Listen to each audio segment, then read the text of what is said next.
विवाह पंचमी क्यों मनाई जाती है, क्या है इसकी मान्यता? आइए जानते क्यों मनाते हैं विवाह पंचमी का त्योहार। हर साल मार्गशीर्ष माह शुक्ल पक्ष की पंचमी तिथि को मनाया जाता है।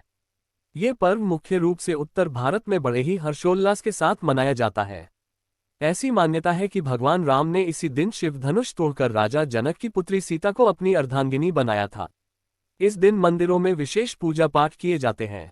आज हम विवाह पंचमी के शुभ अवसर पर पौराणिक कथा को सुनेंगे और धर्म लाभ लेंगे। विवाह पंचमी की कथा। श्री रामचरितमानस के अनुसार त्रेता युग में महाराजा जनक ने अपनी पुत्री सीता के लिए उपयुक्त वर की तलाश हेतु स्वयंवर रचाया था। सीता के स्वयंवर में आए सभी राजा महाराजा जब भगवान शिव का धनुष नहीं उठा सके तो राजा जनक अत्यंत निराश हो गए।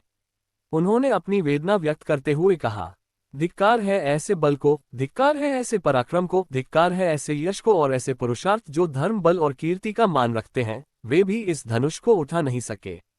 क्या पृथ्वी वीरों से खाली हो गई है? इन कठोर शब्दों में जनक ने उन राजाओं और योद्धाओं पर कटाक्ष किया जो शक्ति और पराक्रम का दावा करते थे परंतु शिव धनुष को उठाने में असमर्थ रहे।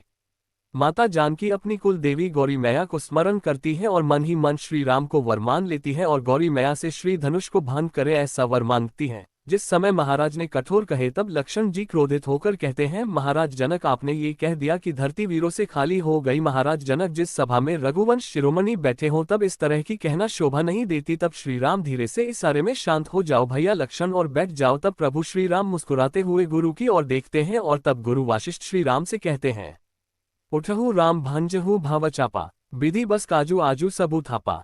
हे राम, उठिए और इस भवचाप शिव धनुष को भंग कीजिए और महाराज जनक का संताप दूर कीजिए। सुनी मुनि बचन चरण सिरुनावा, लक्ष्मण सहित गवन रघुरावा। गुरु वशिष्ठ के इन वचनों को सुनकर श्रीराम ने अपने गुरु के चरणों में सिर झुकाकर प्रणाम किया। इसके बाद वे लक्ष्मण के साथ शिव धनुष के पास गए और गुरु की आज्ञा को सर्वोपरि मानकर श्रीराम ने न केवल अपनी विनम्रता का परिचय दिया बल्कि उनके आदेश का पालन करते हुए इस असंभव कार्य को भी सहजता से पूर्ण किया। सहज रूपी प्रभु श्री राम ने शिव धनुष को भंग किया। ये देखकर सीता के मन को संतोष हुआ। फिर सीता श्रीराम के निकट आई। सखियों के बीच में जानकी आई। तब एक सखी ने सीता से जयमाला पहनाने को कहा। उस समय उनके हाथ ऐसे सुशोभित हो रहे थे मानो डंडियों सहित दो कमल चंद्रमा को देखते हुए जयमाला दे रहे हों। तब सीताजी ने श्रीराम के गले में जयमाला पहना दी। ये दृश्य देखकर देवता फूल बरसाने लगे। नगर और आकाश में बाजे बजने लगे। श्रीराम सीता की जोड़ी इस प्रकार सुशोभित हो रही थी मानो सुंदरता और श्रृंगार रस एकत्र हो गए हो।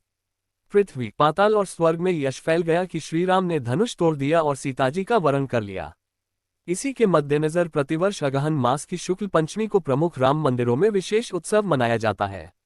मर्यादा पुरुषोत्तम श्रीराम सीता के शुभ विवाह के कारण ही ये दिन अत्यंत पवित्र माना जाता है।